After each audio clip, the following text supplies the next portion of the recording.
오늘은 마태복음 21장에 나와 있는 내용입니다. 예수님께서 다시 성전을 정결케 하심. 예수님께서 이 사역의 초기에 성전을 정결케 하시고 또 후기에 이제 십자가를 향하여 나가면서 다시 한번 성전을 정결케 하셔서 예수 그리스도의 사명이 무엇인지를 다시 한번 재확인시켜 주시는 내용입니다. 먼저 마태복음 21장에 나오는 성경 말씀을 함께 보시겠습니다. 제가 짝수를 읽고 여러분께서 수절을 읽으시면 좋겠습니다. 예수께서 성전에 들어가사 성전 안에서 매매하는 모든 사람들을 내쫓으시며 돈 바꾸는 사람들의 상과 비둘기 파는 사람들의 의자를 둘러보시고 그들에게 이르시되 기록된 바 내 집은 기도하는 집이라 일컬음을 받으리라 하였거늘 너희는 강도의 소굴을 만드는도다 하시니라. 맹인과 저는 자들이 성전에서 예수께 나아오매 고쳐주시니 대제사장들과 서기관들이 예수께서 하시는 이상한 일과 또 성전에서 소리질러 호산나 다윗의 자손이여 하는 어린이들을 보고 노하여 예수께 말하되 그들이 하는 말을 듣느냐? 예수께서 이르시되 그렇다. 어린아기와 젖먹이들의 입에서 나오는 찬미를 온전하게 하셨나이다 함을 너희가 읽어본 일이 없느냐 하시고, 예수님께서 성전을 첫 번째 정결하신 후에 시간이 얼마나 지났습니까? 3년. 약 3년이 지났습니다. 그런데 성전이 왜 또 더럽혀져 있을까요? 한번 얘기해 보세요. 우리 각자 한번 마음의 질문 한번 해보시게 되기를 바랍니다. 우리의 마음의 성전은 어떠합니까? 아마도 3년 동안이나 그 마음에 성전에 예수님이 계시지 않자 한 번 정결했다고 해서 영원히 정결이 보장되지 않는 것을 보게 됩니다. 우리의 마음도 매일매일 주님으로 인하여 새롭게 되어지는 경험을 해야 할 것 같습니다. 오늘 우리의 성전은 어떠한지 우리의 마음을 살펴보고 또 우리가 하나님께 드리는 예배들을 한번 살펴보면 좋겠습니다. 예수님은 이 속에서 몇 가지 비유를 사용하시는데요. 두 아들의 비유를 사용하십니다. 큰아들은 가겠다고 하면서 일하러 가겠다고 하면서 가지 않고 둘째 아들은 가지 않겠다고 하면서 생각해 보니까 자기의 잘못을 뉘우치고 포도원에 일하러 가는 그 아들이 나옵니다. 큰아들과 둘째 아들은 누구를 나타낼까요? 또 다른 하나의 비유를 드시는데 포도원의 농부의 비유를 드십니다. 아들까지 죽인 자에게 그 주인은 어떻게 하겠느냐라고 말할 때 바리새인들은 뭐라고 선고를 내리는가요? 만세반석되는 주춧돌은 누구입니까? 오늘 우리의 신앙이 흔들리지 않고 참으로 어떤 시련과 어려움 속에서라도 견고히 서는 흔들림이 없는 신앙을 하려고 하면 우리의 견고한 신앙의 기초를 어디에 두어야 할까요? 우리 자신을 한번 살펴보고 생각해 보면 좋겠습니다. 자, 1번 한번 읽어보세요. 그분의 사명 말기에 그분은 또다시 성전을 찾아오셨는데 여전히 성전의 신성성이 전과 같이 더럽혀지고 있음을 발견하셨다. 그 형편은 전보다 더욱 악화되었다. 성전 바깥 마당은 마치 큰 가축 시장과 같았다. 참으로 하나님께 예배드리는 그 아름다운 성전이 왜 이렇게 도적의 소굴이 되었다고 예수님께서 그렇게 탄식하셔야만 했을까요? 여기 보면 그 형편이 전보다 더욱 악화되었다라고 이야기합니다. 누가복음에 보면 빈집의 비극에 대하여도 나와 있죠. 원래 귀신 든 집이었는데 청소하고 깨끗하게 소재를 하자 귀신을 쫓아내고 소재를 했지만은 그 빈집에 더 큰 7 귀신이 들어왔던 사실을 기록해 주고 있습니다. 우리의 마음이 비워져 있을 때 우리의 마음의 성전의 깨끗함은 유지할 수가 없는 것입니다. 우리의 마음은 진공 상태를 싫어합니다. 무엇이든지 우리 마음을 채워야 합니다. 그렇다고 하면 우리의 마음을 가장 소중하고 가치 있는 것으로 채울 때 우리의 마음의 깨끗함을 지킬 수 있습니다. 밭을 깨끗하고 잡초 없는 아름다운 밭을 만들기 위하여는 잡초를 뽑는 일도 중요하지만 아름답고 좋은 식물을 그곳에 심는 일은 더욱 중요한 일입니다. 자, 그 당시 상황에 왜 성전이 더럽게 되었는가? 첫 번째 원인은 탐욕이었습니다. 짐승들의 울음소리와 동전의 짤랑거리는 날카로운 소리는 상인들의 언쟁 소리와 뒤섞였으며 그 가운데는 성스러운 직무를 수행하는 사람들의 음성도 들렸다. 성전의 성직자들 자신이 스스로 사고 팔고 돈 바꾸는 일에 종사하였다. 그들은 완전히 물질적인 탐욕에 지배되어 있었기 때문에 도적이나 다름없었다. 참 무서운 말씀이죠. 예수님은 교회의 지도자들을 향하여 도적이라고 그렇게 말씀하셨습니다. 얼마나 무서운 말씀입니까? 왜 이렇게 되어졌습니까? 원래 하나님의 성전에 바쳐지는 짐승들은 점과 흠이 없어야만 했습니다. 그래서 그들은 제사장들이 심사를 하고 부적격 판정을 받을 때는 다시 성소에서 파는 양과 짐승들을 사야만 했습니다. 그래서 멀리서 가져왔던 그 짐승을 불합격받고 새로 사느니 성전에서 이미 심사된 양들을 짐승들을 사는 것이 더 유익하다고 생각을 했습니다. 그런데 그 짐승들은 장사꾼과 성직자들의 뒷거래를 통하여서 서로의 유익을 위하여 많은 물질들을 그들이 챙겨 먹은 것입니다. 하나님의 이름을 위하여 하나님의 교회를 위하여 일어나고 하면서 사람들의 필리를 봐준다고 하면서 사실은 그들의 탐욕을 추구하고 있는 교회의 성직자들을 향하여 예수님은 도적이라고 그렇게 말씀하셨습니다. 두 번째 원인은 그들의 무지함이 있었습니다. 제사장들과 관원들은 그들이 행하여야 할 일의 신성성을 거의 깨닫지 못하였다. 매년 유월절과 장막절에 무수한 짐승들이 죽임을 당하고 이 짐승들의 피를 제사장들이 받아서 제단에 쏟았다. 유대인들은 피의 제물에는 익숙하였으나 이 모든 사람이 짐승들의 피를 흘릴 필요가 있게 만든 것이 죄라는 사실은 거의 잊어버렸다. 그들의 무지함 때문입니다. 참으로 그 성전에 하나님이 계신다고 하는 깊은 자각들, 그리고 양이 죽는 것이 우리의 죄 때문에 돌아가시는 예수 그리스도를 향한 대속적 사실을 깊이 깨달았다고 하면 그들은 참으로 속죄양을 드리고 하는 그 모든 예식을 통하여 죄를 통회하며 심령이 정결케 되어지는 그런 일이 일어나기를 주님은 원하셨습니다. 그러나 오히려 반대로 그들은 어린 양의 아름다운 속죄의 희생을 죄를 위한 면죄부처럼 그렇게 악용해 버렸습니다. 그래서 참으로 무의미한 양들의 생명만 무가치하게 죽여갔습니다. 겸손히 죄를 회개하여야 할 장소에서 마치 하나님께서 무정한 봉사로 영광을 받으시는 것처럼 그들은 희생의 짐승들을 증가시켰다. 제사장들과 관원들은 이기심과 탐욕으로 저희 마음을 굳게 하였다. 세 번째는 그들이 이기심 때문이었습니다. 하나님께 드려지는 우리의 예배도 참으로 내가 예배를 드렸기 때문에 이제는 좀 세상 것을 좀 즐겨도 돼.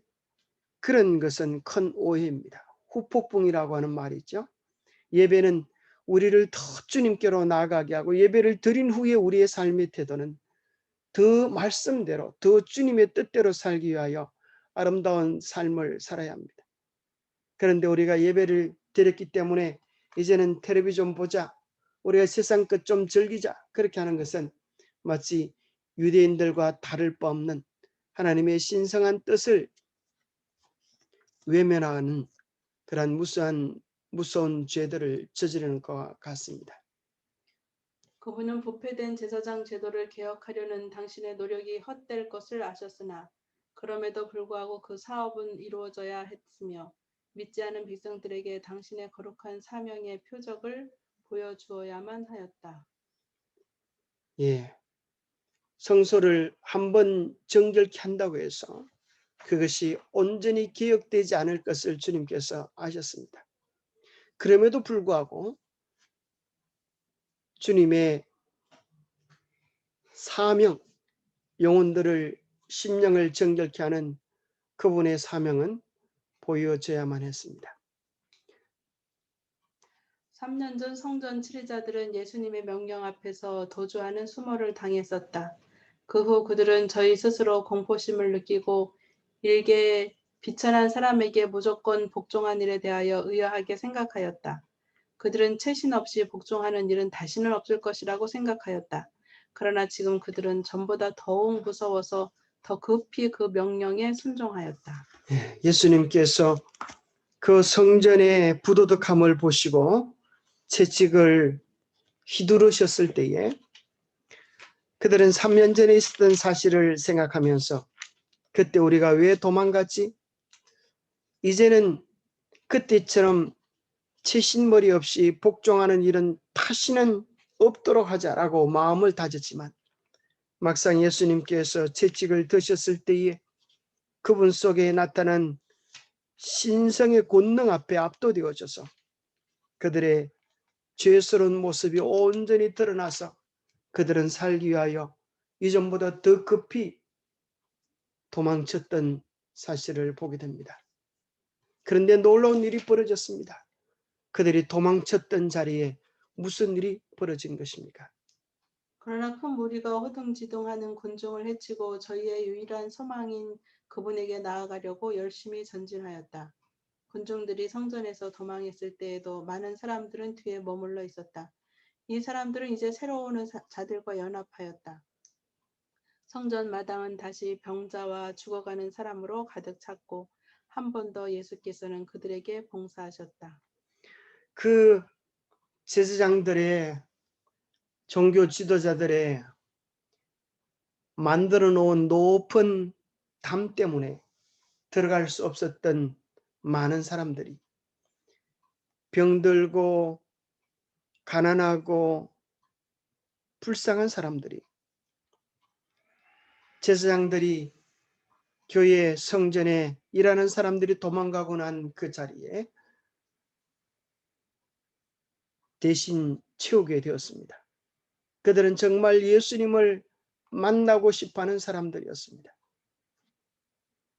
다시 제사장들이 우리가 왜 도망갔지? 다시 한번 마음을 다잡고 성전에 돌아왔을 때 그들은 놀라운 장면을 보게 되었습니다. 그들은 병자가 낫고 소경이 눈이 밝아지고 귀머거리에 귀가 열리고 절름발이가 기뻐 뛰는 것을 보았다. 어린이들은 그 즐거워하는 무리의 맨 앞에 있었다. 예수께서는 그들의 질병들을 고쳐주셨다. 이것이 진정한 성전의 모습, 예배의 모습이 되어야겠죠. 우리 영적 질병이 낫고 우리 심령이 소생되어지는 그런 역사가 우리가 마음을 다하여 주님 앞에 나아갈 때 참으로 성령의 역사함을 통하여 우리의 매일의 예배가 그리 되도록 우리는 소원하고 간구해야 할 것입니다.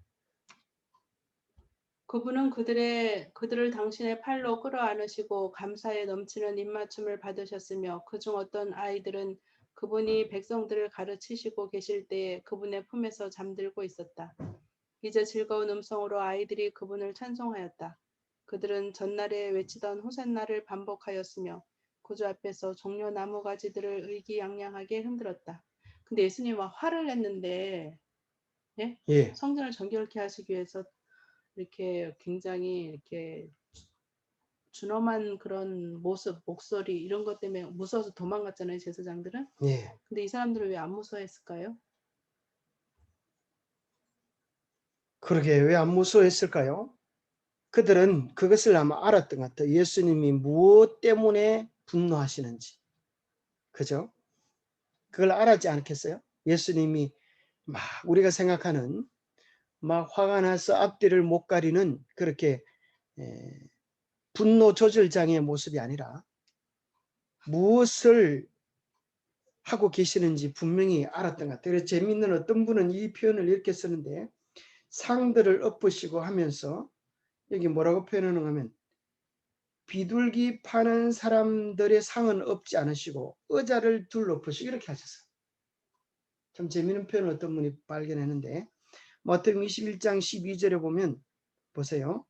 예수께서 성전에 들어가서 성전 안에 매매하는 모든 사람들을 내쫓으시며 돈 바꾸는 사람들의 상과 돈 바꾸는 사람들의 상을 엎으시고 비둘기 파는 사람들의 의자를 둘러 엎으셨다 그랬어요.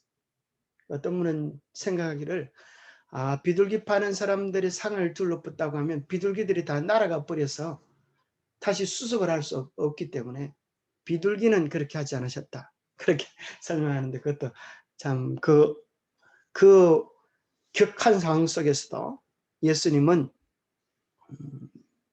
선을 분명히 하셨던 것 같아요. 그리고 이 어린아이들은 또 이 예수님께 달려왔던 사람들은 예수님이 무엇을 향하여 분노하시는지를 깨달았습니다. 왜 그런가 하면 예수님이 이야기하시는 그 말씀 속에 바로 그들이 늘 안타까워하고 답답해하고 정말 갈망했던, 요즘은 사이다라 그러죠. 사이다 발언을 예수님께서 하시지 않았어요? 그들도 어느 날 그들의 양을 한 마리 사가면서 얼마나 많은 값들을 주고 사였는지, 또 그리고 뒷거리되는 그 돈이 뒷거리되는 현장들을 보면서 죄를 용서받기 위하여 양을 사했지만 속으로는 저 도둑놈들 그렇게 했던 적이 얼마나 많았겠어요. 그때 예수님이 이런 말씀을 하셨죠. 내 집은 기도하는 집이라 너희는 강도의 소굴을 만드는도다. 그렇게 하셨던 예수님의 말씀 속에 정말 이 모든 사람들을 초청하는 만민의 기도하는 집으로 있기를 원하시는 예수님의 소원을 그들이 발견했던 것 같아요. 그들의 마음속에 그 만민 속에 그들 한 명 한 명을 초청하시는 예수님의 초청을 듣지 않았을까요? 예수님이 예수님의 품이 정말 얼마나 좋은지 여기 보면 한 어린아이는, 어떤 어린아이는 벌써 그분의 품에서 잠들고 있었다. 참 재미나고 정겨운 표현 같습니다. 그래서 어린아이들은 오히려 정말 축제가 벌어졌어요. 그죠? 호산나 다윗의 자손이여. 정말 진정한 예배, 진정한 교회의 모습을 회복시키는 그런 예수님의 계획에 기뻐하고 즐거워하고 쌍수를 들며 환영하는 그런 모습을 우리가 보게 되는 것 같습니다. 기도하는 집이 되지 못하고 장사꾼의 소굴이 되게 한 데에는 제사장들이나 교사들, 랍비들의 책임이 컸네요. 그 사람들 없으니까 천국이 됐네요, 성전이. 그렇죠. 사실 이제 성전을 더럽히는 사람들은 안 믿는 사람들이 아니라 성전 안에 있는 사람들이라고 하는 사실을 기억할 때 우리가 처음 교회 오는 사람들에게 우리가 어떤 마음으로 대하고 어떤 사랑으로 그들을 잘 맞이해야 할지, 또 우리가 어떤 품성으로 하나님께 예배해야 할지 그런 것들을 생각해 보게 하는 것 같습니다. 예수께서는 열린 책을 읽듯이 사람들의 마음을 여러 번 읽으셨으며 사기를 쫓아내시고 죽은 자를 살리셨다. 관원들은 그분이 메시아이신 증거를 보았다. 그러나 그들은 이제 그분에게 권위의 표적을 요구하지 않고 다만 그분을 정죄할 수 있는 어떤 고백이나 선언을 끌어내기로 결정하였다. 산헤드린 회의가 즉각 열렸습니다. 예수님의 이 사건들을 보면서 우리가 예수를 어떻게 할 것인가? 그들 각자의 심령들은 분명히 수많은 증거들을 이제 본 것입니다. 예수님께서 마치 열린 책을, 펼쳐진 책을 읽듯이 여러 번이나 그들의 마음을 읽으셨고 귀신을 쫓으시고 죽은 자를 무덤 가운데서 건져내신 것입니다. 그래서 그들은 아무도 예수가 메시아 되심을 부인할 수 없는 명확하고 충분한 증거들을 보았습니다. 그러나 그들은 오히려 예수님의 성전 정결을 통하여 수많은 사람들의 관심과 마음이 자기들에게서 예수님께로 넘어갔다는 사실을 깨닫고 그들은 메시아적 증거를 받아들이기보다 예수님을 처치하기 위한 그런 결단을 내립니다. 그래서 그들은 어떻게 하면 그분을 정죄할 수 있을까? 그분의 문제를 끌어내기로 결정을 한 것입니다. 그래서 그들은 예수님께 다시 나와서 이렇게 이야기를 합니다. 예수께서 성전에 들어가 가르치실 때 대제사장들과 백성의 장로들이 나와 이르되 네가 무슨 권세로 이런 일을 하느냐? 또 누가 이 권세를 주었느냐? 예수께서 대답하시되 나도 한 말을 너희에게 물으리니 너희가 대답하면 나도 무슨 권위로 이런 일을 하는지 이르리라. 요한의 침례가 어디로부터 왔느냐? 하나님으로부터냐? 사람으로부터냐? 그들이 서로 언언하여 이르되 만일 하늘로부터라 하면 어찌하여 그를 믿지 아니하였느냐 할 것이요. 만일 사람으로부터라 하면 모든 사람이 요한을 선지자로 여기니 백성이 무섭다 하여 예수께 대답하여 이르되 우리가 알지 못하노라 하니 예수께서 이르시되 나도 무슨 권세로 이런 일을 하는지 너희에게 이르지 아니하리라. 그들이 다 예수님의 권세에 깜짝 놀라서 도망을 쳤다가 가만히 생각해 보니까 성전의 주인들은 자기인데 웬 촌놈이 웬 목수가 와서 이렇게 호통을 치고 우리는 도망갔는가 생각하면서 그들은 도대체 네가 무슨 권세로 이런 일을 하느냐라고 예수님께 물었습니다. 그때 예수님은 하나님의 권세로 그렇게 이야기한다라고 말씀하지 않으시고 왜 이런 반문을 하셨을까요? 하나님의 권세로 왔다고 말하면 그 주장을 부정하려고 하였다. 그렇게 나와 있네요. 예, 그들은 여러 가지 반론의 준비를 하고 온 것입니다. 그런데 예수님께서는 오히려 그들에게 반문하심으로 그들의 입을 막아 버리셨습니다. 참 예수님은 정말 그들의 마음을 아시고 지혜로운 질문을 하신 것 같아요. 침례 요한이 어디로부터 그 권세를 받았느냐? 요한의 침례가 어디로부터 왔느냐? 만약에 하늘로부터 왔다고 하면 예수님 뭐라고 말씀하셔요? 왜 요한의 말을 듣지 않느냐? 요한이 뭐라고 얘기했어요? 보라 세상죄를 지고 가는 하나님의 어린 양이로다. 그렇죠. 요한이 예수님을 메시아로 인정했습니다. 그러기 때문에 하늘로부터라고 하면 바로 침례 요한의 말을 받아들인다면 너희들이 나를 메시아로 인정해야 할 것이다. 그러나 그들이 하나님께로부터 말씀을 부정하면 어떻게 돼요? 그 당시 수많은 사람들이 모든 사람들이 요한을 선자로 여기기 때문에 백성들이 두려워서 우리는 알지 못한다. 이게 무슨 말이에요? 대답할 수 없다. 그러나 그들의 이 질문을 통하여 오히려 그들은 무엇을 드러내게 되었습니까? 예수께서 하신 질문의 결과를 근심스럽게 기다렸던 자들 중에 많은 사람들이 그 다사한 날에 처음으로 그분의 말씀에 이끌려서 마침내 그분의 제자가 되었다. 예수님의 지혜로운 답변에 경탄한 것입니다. 그리고 그들이 지도자라고 그들의 신앙의 인도자라고 믿었던 종교 지도자들이 그들도 다 아는 사실 요한의 권세가 하나님께로부터 왔고 그가 하나님께로부터 부름받은 선제라고 하는 사실을 그들은 고백하지 못하고 어리석게도 우리는 모릅니다. 우리는 무식합니다. 그 고백을 대답을 하게 된 것입니다. 그것을 통하여 그들의 실상과 정체가 무엇인지를 분명히 드러나게 됨으로 말미암아 그들 가운데 많은 사람들은 참 도리를 진리를 깨닫고 예수님을 믿게 된 자들도 있었습니다. 성전 마당에서 일어난 장면은 그들의 마음에서 결코 사라지지 않았다. 말을 주고받을 때에 예수님과 대제사장 사이의 대조는 너무도 현저했다. 거만한 성전의 성직자는 화려하고 값진 옷을 입고 있었다. 그는 머리에 빛나는 관을 쓰고 있었고 그의 자태는 위엄이 있었으며 머리카락과 긴 수염은 연로하여 백발이 되어 있었다. 그의 외모는 보는 자들을 두렵게 하였다. 예, 그들은 정말 외모, 오보 이런 것들을 통하여 그들의 신앙을 과시하고 있었습니다. 이 존귀한 사람 앞에 하늘의 폐하께서 장식이나 치장 없이 서 계셨다. 그분의 옷은 여행으로 더럽혀졌으며 그분의 얼굴은 창백하고 침착한 비애가 표현되었다. 대제사장의 거만하고 자신있고 분노한 모습과는 이상하게 대조되는 존귀와 자비심이 보였다. 성전에서 예수님의 말씀과 행하심을 목격한 많은 사람들이 그때부터 저희 마음에 그분을 하나님의 선지자로 모시게 되었다. 예, 엄청난 대조죠.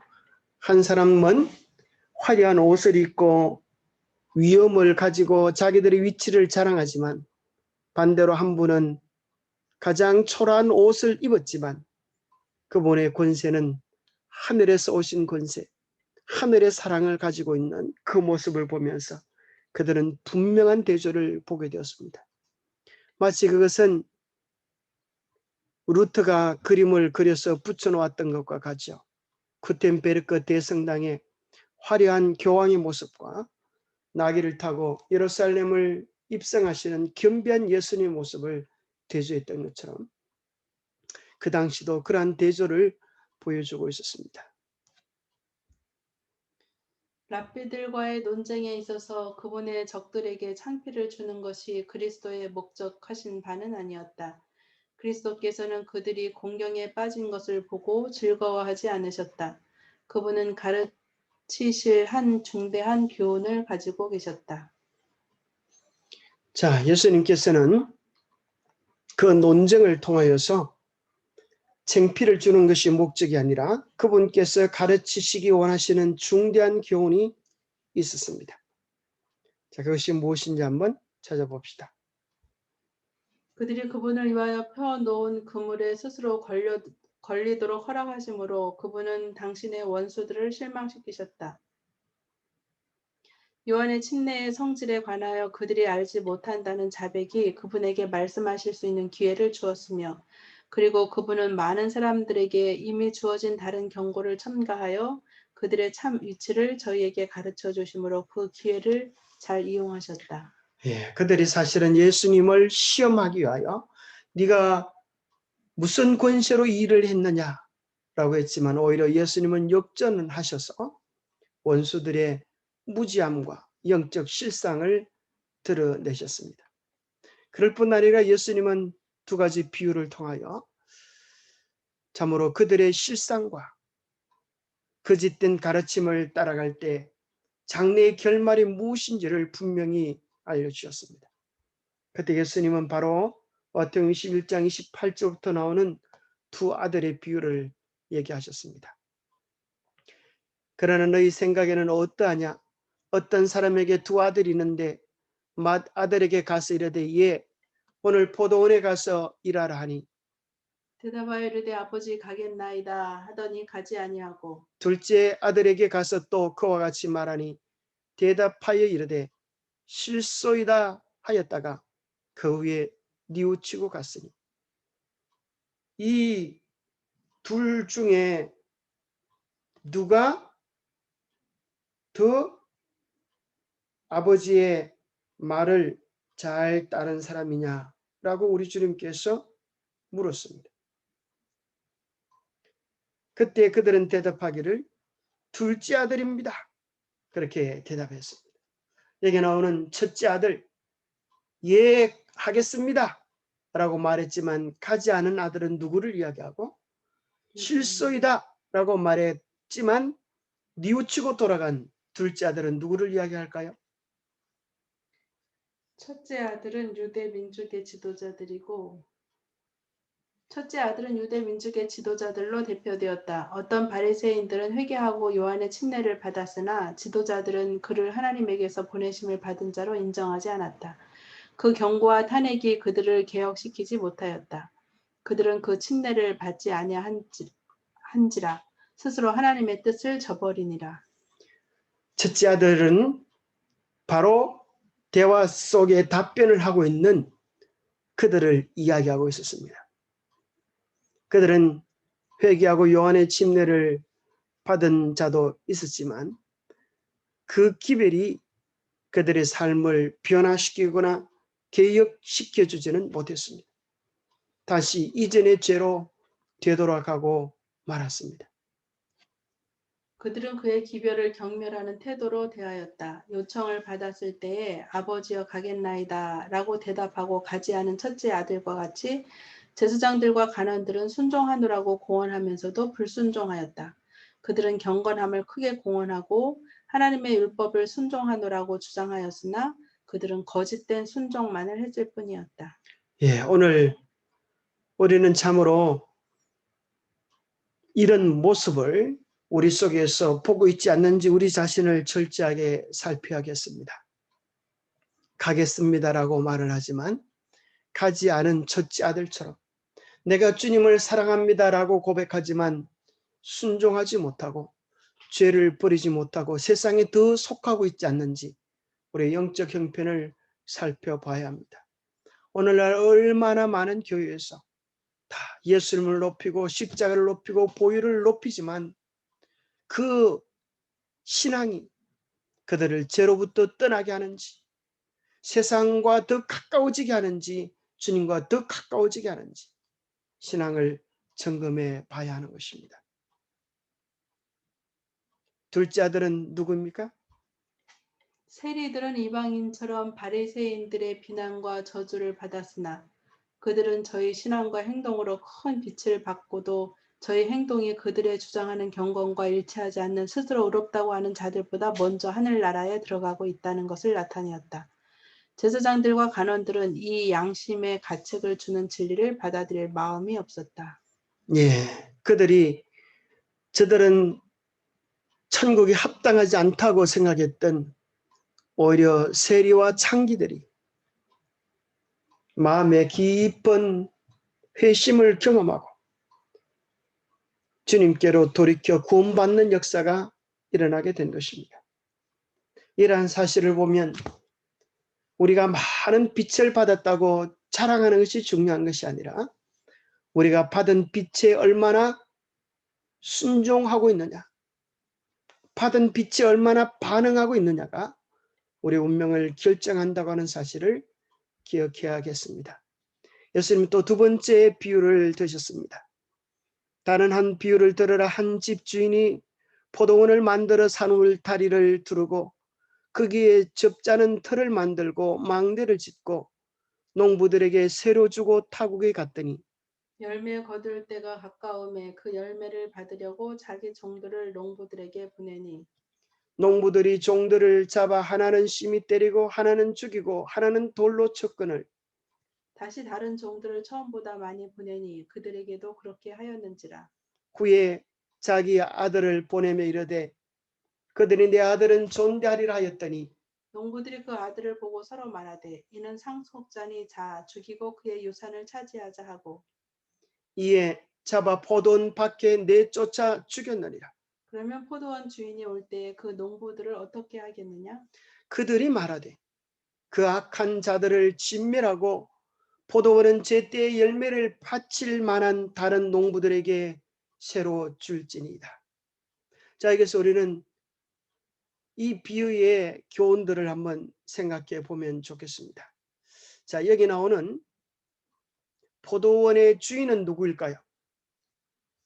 또 여기 보여주는 악한 농부들은 누구를 뜻할까요? 또 포도원 주인이 보내었던 종들은 누구일까요? 그리고 포도원 주인이 마지막으로 보낸 그의 아들은 누구를 상징할까요? 비유 가운데 집주인은 하나님을 대표하고 포도원은 유대 민족을, 산울은 거룩한 율법을 대표하였다. 망대는 성전을 상징하였다. 그렇게 나오네요. 자, 7번 문제 한번 보겠습니다. 농부들이 포도원에 합당한 비율의 실과를 주인에게 바쳐야 되는 것처럼 하나님의 백성들은 그들의 거룩한 특권에 부합하는 생애로서 그분에게 영광을 돌리지 않으면 안 되었다. 자, 여기 이제 비유 가운데 한번 읽어보세요. 비유 가운데 집주인은 하나님을 대표하고 포도원은 유대 민족을, 산울은 그들을 보호하는 거룩한 율법을 대표하였다. 망대는 성전을 상징하였다. 포도원 주인은 그 번영을 위하여 필요한 모든 것을 다 준비하였다. 그는 내가 내 포도원을 위하여 행한 것 외에 무엇을 더할 수가 있었으랴고 말하였다. 이것은 이스라엘을 위하여 끈기 있게 돌보시는 하나님의 일을 대표하였다. 자, 하나님께서 우리를 위하여 하실 수 있는 것 중에 행하지 않은 것이 무엇이겠습니까? 당신의 아들 속에 하늘의 모든 것을 담아 주신 것입니다. 그래서 그들로 열매를 기대하기 위하여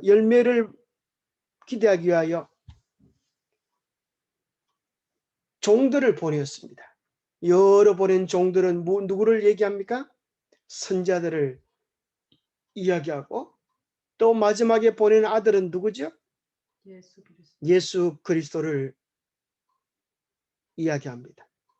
그러나 이 악한 농부들은 그 아들을 보내면 아들이기 때문에 존중해 줄 알았지만, 오히려 반대로 아들을 죽이면 우리가 그 포도원 주인이 될 수 있다고 생각하는 어리석은 생각을 하게 된 것입니다.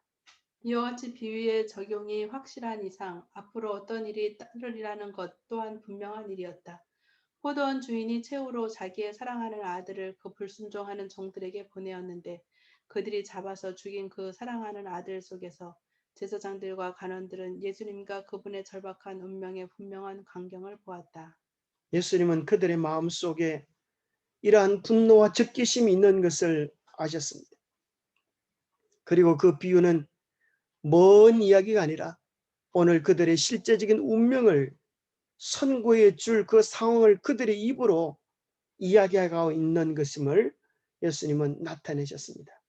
그들은 이미 아버지께서 마지막 호소로서 그들에게 보내신 그분을 죽이려고 계획하고 있었다. 은혜를 모르는 농부에게 가해진 보응 가운데서 그리스도를 죽음에 처할 자들의 운명이 묘사되었다. 그들을 동정의 눈으로 바라보면서 구주께서는 계속해서 말씀하셨다. 이스라엘을 향한 마지막 호소, 그것은 당신의 아들을 보내시는 것이었습니다. 그러나 그 아들마저도 악한 농부들은 죽이는 그런 죄를 저질렀습니다. 그분의 경고는 그들을 회개시키지 못한 채 저의 운명에 인을 칠 것이나 그분은 그들이 스스로 멸망을 자취하였다는 사실을 알게 되기를 원하셨다.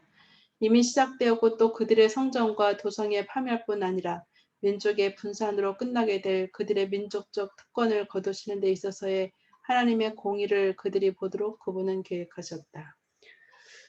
악한 포도원의 농부의 비유는 유대인들에게뿐 아니라 우리 모두에게도 적용되는 것 같아요. 하나님은 우리에게 필요되는 모든 것들을 채워주시는데 그분께서 원하시는 것은 딱 한 가지입니다. 그것이 무엇이죠? 열매이죠. 열매. 우리가 하나님께 드려야 되는 열매가 무엇이죠? 혼만. 복음에 합당한 삶이죠. 조금 전 우리 집사람이 무슨 소리 했는지 들었습니까? 이 아홉맛. 그런데 구미를 갖다 아홉맛이라고, 우리 밴드 이름이 아홉맛이죠. 왜 아홉맛이라고 그런지 한번 설명해 보세요. 성령의 열매들. 갈라디아 5장에 나오는 성령의 9가지 열매. 우리가 구미에 살면서 그 9가지 열매를 우리의 삶에서 나타내야겠습니다. 그것은 예수 그리스도와 그리스도께 연결되어질 때 절로 맺혀지는 열매입니다. 그러나 그 열매는 한 열매입니다. 사랑이라고 하는 열매입니다. 예수님의 사랑을 받고 그 사랑을 나누어 줄 때 그 속에 9가지 열매가 충만히 있게 될 것입니다. 예수님은 또 한 가지 더 다른 비유를 드시는데 그것이 모퉁이 돌에 대한 비유였습니다. 예수께서 이르시되 너희가 성경의 건축자들이 버린 돌이 모퉁이의 머릿돌이 되었나니 이것은 주로 말미암아 된 것이요 우리 눈에 기이하도다 함을 읽어본 일이 없느냐? 그러므로 내가 너희에게 이르노니 하나님의 나라를 너희는 빼앗기고 그 나라의 열매 맺는 백성이 받으리라. 예, 예수님께서 궁극적으로 원하셨던 것이 무엇인지 여기 기록되어져 있습니다. 자, 이 모퉁이 돌에 대한 이야기는 예루살렘 성전을 지을 때, 솔로몬 성전을 지을 때의 역사적 사건에 연관되어져 있습니다. 참 놀라운 것은 여러분 집을 지으면서, 예루살렘 성전을 지으면서 어떤 참 신기한 일이 있었는지 한번 읽어주시겠습니까? 이 성전은 건축할 때에 돌을 그 뜨는 곳에서 다듬고 가져다가 건축하였으므로 건축하는 동안에 성전 속에서는 방망이나 도끼나 모든 철 연장 소리가 들리지 아니하였으며 예루살렘 성전을 지을 때에 돌을 뜨는 곳에서 다듬고 가져다가 건축하였기 때문에 그 성전을 건축하는 동안에 성전 속에서 방망이 소리나 도끼 소리나 모든 철 연장 소리가 하나도 들리지 아니했다고 하는 것은 정말 기적 같은 이야기 아니겠어요? 그런데 놀라운 것은 그 이야기 소리 없이 성전이 지어지는 참 신비로운 부닥치는 소리, 그저 불협화음이 없이 성전이 지어지는 것도 신비하지만 그 가운데 딱 한 가지 불협화음이 있다고 하면 그것은 모퉁이 돌을 보고 이 돌이 왜 여기에 있지 하면서 한쪽으로 내쳐진 돌이었습니다. 다른 돌들은 다 제 위치에 노원이 딱딱딱 맞는데 이 모퉁이 돌, 그 돌은 첫 번째 처음으로 그들은 의미 없는 줄 알았어요. 왜 이것이 있어야 하는지 알지 못하고 그들이 건축자들이 버렸습니다. 그러나 다 건축이 되고 나서 모퉁이에 필요한 돌이 있어야만 했습니다. 그들은 어떤 돌이 압력과 온도 이 모든 것들을 견딜 수 있을까 시험해 보았지만은 여러 다른 돌은 부적합했습니다. 그러나 그들이 버렸다고 말했던 쓸모없다고 말했던 버렸던 한 돌이 제 위치에 꽂아 보니까 모양과 압력과 강도 그 모든 것을 견디는 바로 예루살렘 성전의 기초를 위하여 따듬어진 돌이었다고 하는 사실을 발견하게 됩니다. 건축자에게 버려졌던 그 돌, 바로 그것이 모퉁이의 머릿돌이 되었는데 그것은 만세 반석 되시는 예수 그리스도를 나타내기에 적합한 비유였습니다. 사람에게는 버림바가 되었지만 참으로 진실로 생명을 찾는 자들에게 예수님은 견고한 기초돌이 되어 주실 것입니다. 분말하신 지혜로서 하나님께서는 초석을 택하시고 친히 이것을 놓으셨다. 그분은 이것을 견고한 기초돌이라고 부르셨다. 참 솔로몬 성전 때 있었던 이 실제적인 사건은 예수 그리스도가 어떤 분임을 또 이 땅에 와서 어떤 직업을 당하실 것을 미리 예표해 주고 있는 것 같아요. 그러나 진정으로 그를 의지하고 신뢰하는 자들에게 주님은 영원한 기쁨의 근원이 되어 주십니다. 예수님 우리의 모든 죄를 용서하시고 우리의 모든 희망의 근원이 되심에도 불구하고 어떤 사람에게는 걸림돌이 되고 어떤 사람에게는 디딤돌이 된다고 하는 사실은 참 놀라운 것이죠. 만군의 여호와 그를 너희가 거룩하다 하고 그를 너희가 두려워하며 무서워할 자로 삼으라. 그가 성소가 되시리라. 그러나 이스라엘의 두 집에는 걸림돌과 걸려 넘어지는 반석이 되실 것이며 예루살렘 주민에게는 함정과 올무가 되시리니 많은 사람들이 그로 말미암아 걸려 넘어질 것이며 부러질 것이며 덫에 걸려 잡힐 것이니라. 왜 이스라엘 두 집에는 걸림돌과 걸려 넘어지는 반석이 되실 것이었습니까? 그것은 그들의 교만과 오만, 그것을 버리지 못함으로 예수님의 겸비한 모습이 그들의 실상을 드러내는 칼이 되어 버린 것입니다. 그들의 교만을 드러내고 그들의 죄악을 드러내고 그들의 신앙적 위선을 샅샅이 발라내는 무서운 칼이 되어버린 것입니다. 우리가 진정으로 예수 그리스도를 만나기 원하는 자는 그분을 분명히 만날 수 있습니다. 그러나 어떤 사람들은 높은 권세의 예수님만을, 그들의 명성을 세워줄 예수님만을, 황금 송아지로 변장된 예수님을 좋아하고 있습니다. 그러한 그들의 착각들은 우리를 겸비케 하기 원하고 십자가를 지기 원하는 예수님을 외면하게 만들 것입니다. 만세 반석. 그러므로 주 여호와께서 이같이 이르시되 보라 내가 한 돌을 시온에 두어 기초로 삼았노니 곧 시험한 돌이요 귀하고 견고한 기초돌이라. 그것을 믿는 이는 다급하게 되지 아니하리로다. 우리 주님은 만세 반석 되십니다. 찬미가 있죠? 만세 반석 되신 주. 우리가 정말 겸비한 마음으로 주님을 따르기 원하고 주님을 닮기 원하면 우리가 비록 무능하고 연약하고 가련할지라도 주님은 결코 그를 부리지 아니하시고 붙잡아 주시고 책임져 주시는 견고한 기초돌이 되어 주실 것입니다. 주님을 의지하는 자는 아무도 부끄러움을 당하게 되지 않게 될 것입니다. 온 세계가 그 돌 위에 걱정과 근심의 짐을 놓을지라도 이것은 그 모든 것들을 견딜 수 있다. 그들은 더할 나위 없이 안전하게 그 위에 지을 수 있다. 그리스도는 시험한 돌이시다. 참 귀한 말씀이죠. 온 세계가 이 돌 위에 걱정과 근심의 짐을 놓을지라도 우리 주님은 그 모든 것을 견딜 수 있는 만세 반석이 되십니다. 아니, 그분은 인류의 모든 죄짐을 감당하시고 이미 십자가에서 돌아가 주신 것입니다. 우리의 모든 문제가 이미 십자가에서 해결되어졌습니다. 우리의 문제는 그분을 받아들이느냐 받아들이지 않느냐만이 우리에게 관건인 것입니다. 당신을 신뢰하는 자들을 그분은 결코 실망시키지 않으실 것이다. 그분은 모든 시험을 견디셨다. 그분은 아담과 그 후손들의 죄의 무게를 견디셨으며 악의 세력의 정복자 이상의 일을 성취하셨다. 그분은 회개하는 모든 죄인들이 그분에게 맡기는 죄의 짐을 지셨다. 그리스도 안에서 죄 지은 심령이 구원을 찾았다. 그분은 견고한 기초돌이시다. 그분을 의지하는 모든 사람은 완전한 안전을 얻는다. 주님을 신뢰하는 사람들은 결코 실망을 당하지 않을 것입니다.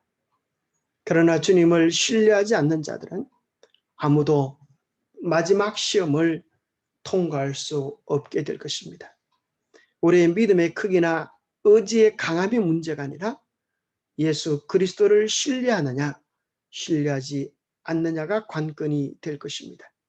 왜냐하면 그분은 아무리 연약한 자일지라도 그분을 의지하는 자를 성립케 해주실 견고한 기초돌이기 때문입니다. 자, 모든 사람의 최종적 운명은 이 둘 중 하나로 결정이 되어집니다. 마태복음 21장 44절의 말씀입니다. 이 돌 위에 떨어지는 자는 깨지겠고 이 돌이 사람 위에 떨어지면 그를 가루로 만들어 흩으리라 하시니. 자, 이 말씀이 무슨 말씀일까요? 돌 위에 떨어지는 자는 깨어지겠고 이 돌이 사람 위에 떨어지면 그를 가루로 만들어뜨리라. 무슨 말씀 같아요? 자기가 돌 위에 떨어져서 깨져야지 되고 돌이 자기 위에서 떨어지게 하면 안 된다. 그렇죠. 자, 반석에 떨어진다는 것의 의미를 한번 살펴보겠습니다. 반석에 떨어져 깨어지는 것은 우리의 독선을 버리고 어린아이와 같이 겸손하게 그리스도께 나아가 우리의 죄를 자복하고 그분의 용서하시는 사랑을 믿는 것이다. 반석에 떨어져 깨어진다고 하는 것은 예수님이 늘 말씀하셨죠. 누구든지 나를 따라오려거든 어떻게 하라고요? 자기 십자가를 지고 자기 십자가를 지고 날마다 나를 따를 것이니라. 그렇게 하셨습니다. 그리스도를 따른다고 하는 것은 자기를 부정하는 것입니다. 자기를 죽이는 것이야말로 영생의 길이고 자기를 보존하는 것, 자기를 높이는 것은 파멸의 길입니다. 그래서 예수 그리스도를 안다고 하는 것은 곧 내 생각, 내 고집, 내 의견을 깨뜨리고 주님의 주시는 그 모든 사랑과 축복을 나의 것으로 온전히 받아들이는 것입니다.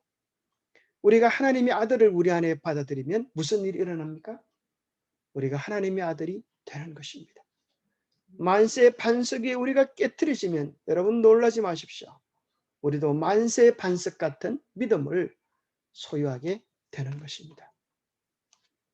믿는 자에게 그리스도께서 견고한 기초돌이 되신다. 그들은 반석에 떨어져서 깨어진다. 그리스도께 대한 복종과 그분에 대한 믿음이 이곳에 나타나 있다. 그리고 우리가 우리의 기초이신 그리스도 위에 집을 짓는 일은 역시 믿음과 순종으로 말미암는 것이다. 이 산 돌 위에 유대인들과 이방인들 모두 다 같이 지을 수 있다. 이것은 우리가 안전하게 지을 수 있는 유일한 기초이며 모든 사람에게 충분할 만큼 넓고 온 세상 사람의 무게와 짐을 질 만큼 강하다.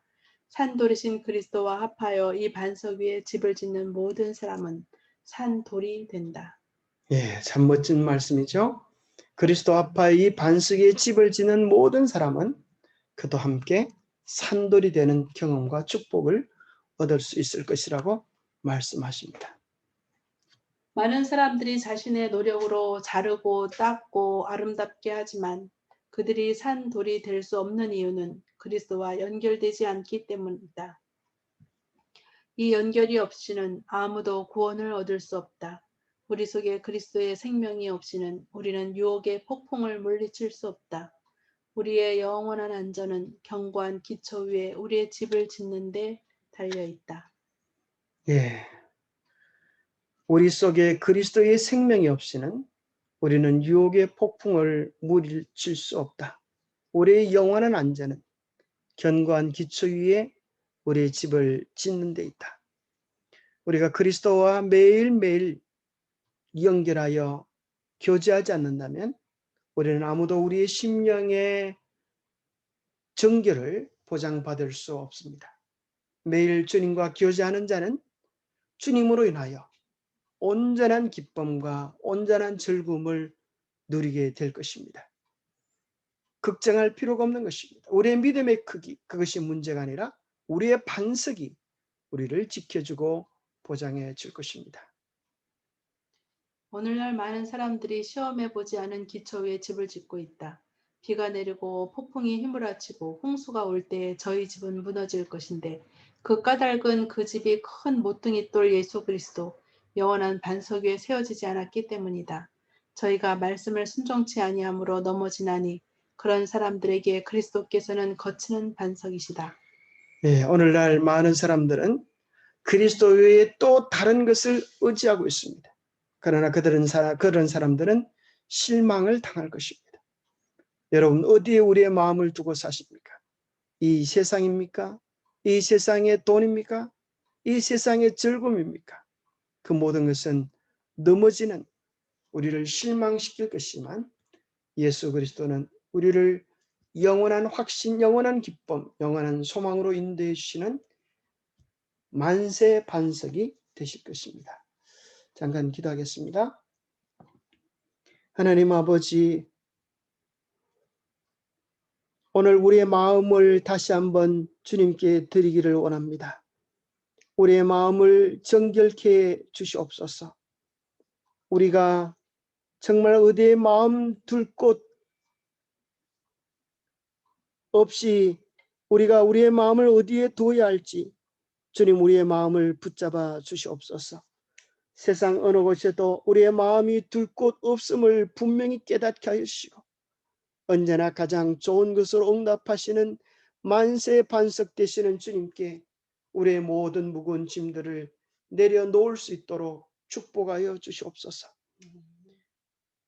어리석은 유대인들처럼 주님의 뜻을 행하겠다고 이야기했지만 실상은 열매 없는 가련한 처지에 빠지지 않게 하시고 날마다 살아계신 예수 그리스도를 우리의 삶의 중심에 모시고 그분과 교제함으로 이 세상과 비교할 수 없는 하늘의 행복, 영생 행복을 매일 누리는 우리가 되게 하여 주시옵소서.